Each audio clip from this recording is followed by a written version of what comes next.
Just after 7 o'clock on your Sunday morning, 7:10 to be exact. Ken in for Joanne, and her tech expert, Chris Abel, joins her every Sunday morning for a chat. And he's on the line with me. Chris, how are you this morning? Oh, I'm doing great. Looking forward to this. How are you? I'm very good. Yeah, a couple of great stories here. We'll start with the announcement and the release from Meta and Oakley about these smart glasses. Just how smart are they? They're very smart.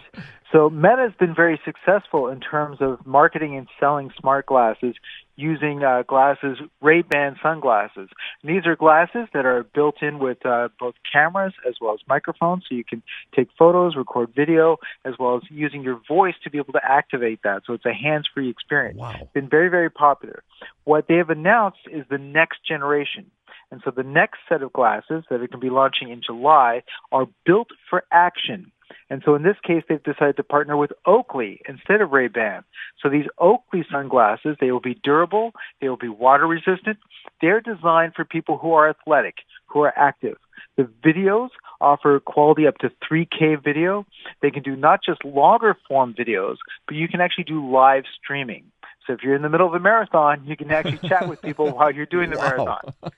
And then on top of that, because this has always been a voice-activated experience. You always say, hey, Meta, record video. Yeah. They've now included artificial intelligence, so you can ask questions and get answers about things like weather, road conditions, maybe records in sports, that kind of thing. So these look really, really cool.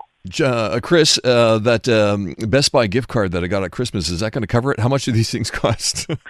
Well, so they launched July 11th, and they're going to start off with a special edition pair that's $680. They look really, really nice. And then if you wait a little later, they're going to launch some variations that start at $540 and then go up. All right. Let's move on to this. I think this is a rather interesting story. I kind of teased it by saying you're not going to believe what a robot can do for you now. And what they can do is give you a tattoo. Yes.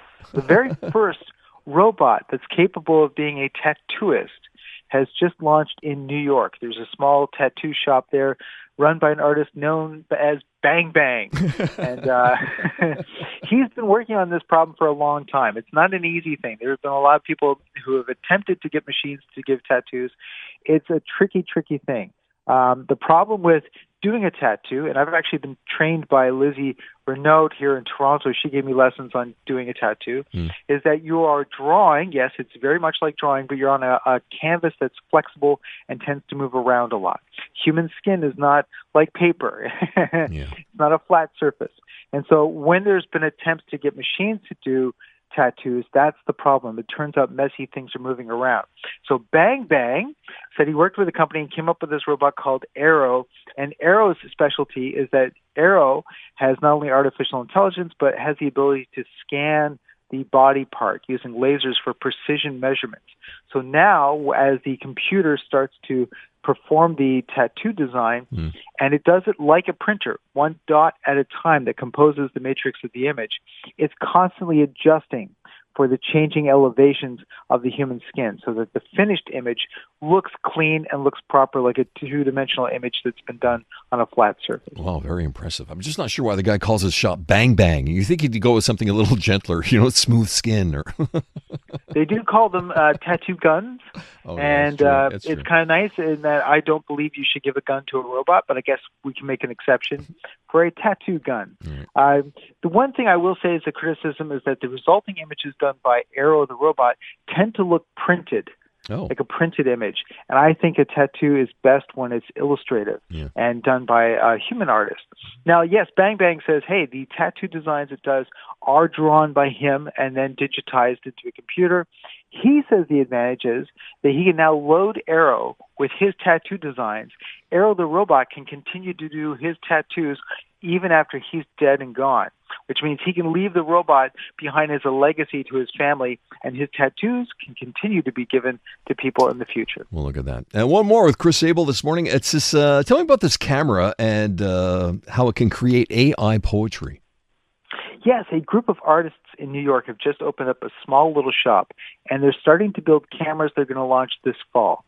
And so here's the idea. They've taken a digital camera, they've loaded it with artificial intelligence. So now when you take your photograph, you line up your shot, snap it, the camera grabs the image and hands it to the artificial intelligence, who scans it and then converts that into text. What you get, instead of a Polaroid-like photo that's getting printed off, because there's a built-in printer, is you just get a little ticket that comes out that's actually got a poem written on it. And the poem is the language and the text that describes the image that you took. So you took an image, but instead of getting a photograph, you're getting a printed poem that comes out of the camera. That's really something else. Wow. Chris, I'm old enough to remember when we used to take our film to the pharmacies and the drugstores and develop them there. We've come a long way. It's amazing that here they've done this very complex process, and yet it's still an instant experience. So again, it's still an instant camera. Sadly, they're only selling it in the U.S. for now. They are asking international users to be able to write to the website and show an interest. If there's enough people interested, then maybe they will start shipping it to Canada as well. But you can go to poetry.camera, and they plan to sell it for $700. All right. Chris, another 3 cool stories this week. Thanks so much for joining us. All right. It's always fun to be with you. That's Chris Abel, a tech expert with Joanne, every Sunday morning here on CJAD 800.